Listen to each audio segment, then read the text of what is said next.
पहला है Muthoot micro finance. हाल की उसमें लिस्टिंग। आईपीओ में मिला था, और अभी तक उसमें कोई इम्प्रूवमेंट नहीं हो रहा है, रिजल्ट भी अच्छे आ रहे हैं, तो उसको क्या करना है?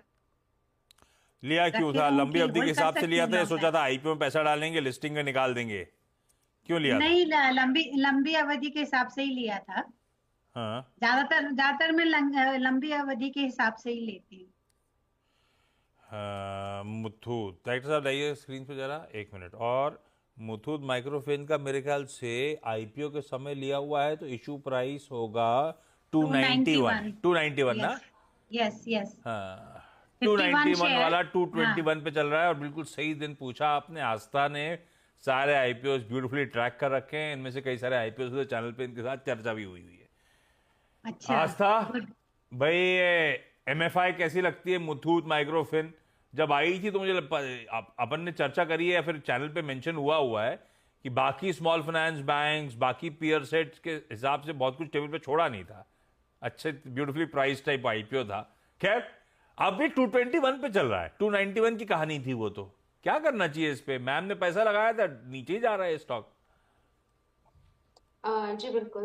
गुड आफ्टरनून आशीष। देखिए मैम, जब ये आईपीओ आया था तभी भी हम लोग लॉन्ग टर्म के लिए इसको सब्सक्राइब के लिए बोले थे।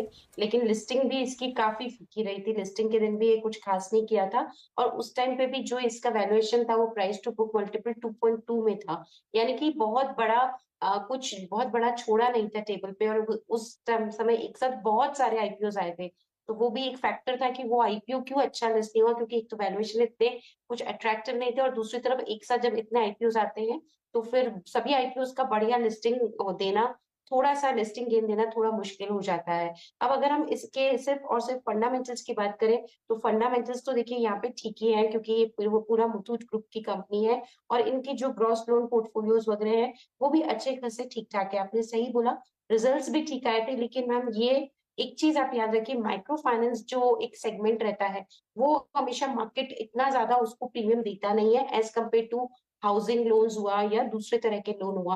वहां पे एक रिस्क एलिमेंट हमेशा ज्यादा रहता है, क्योंकि थोड़ा गवर्नमेंट के रेगुलेशंस वगैरह आते हैं। तो अभी हमें क्या करना है, मेरे हिसाब से मुथूट माइक्रो फाइनेंस में अभी तो मैम आप होल्ड ही करके रखिए। चार्ट्स तो कुछ बहुत ज्यादा यहाँ पे अट्रैक्टिव शो नहीं कर रहे, हो सकता है कि थोड़ी वीकनेस आए। तो अगर रिस्क ले सकते हैं तो होल्ड करिए, और अगर रिस्क नहीं ले सकते तो मैम एग्जिट कर जाइए, क्योंकि अभी भी जब वो इतने अच्छे टाइम पे नहीं चला तो अभी चलने में मुझे नहीं लगता कि ये कुछ दम दिखाएगा। तो मेरी सलाह तो एग्जिट करने की ही रहेगी। तो अगर आप रिस्क ले सकते हैं तो एक बार निकल जाइए और दूसरे अच्छे स्टॉक्स में एंटर करिए। ये नुकसान की भरपाई वहां पे हमें होती हुई नजर आएगी। तो मेरी तरफ से तो एग्जिट करने की सलाह है।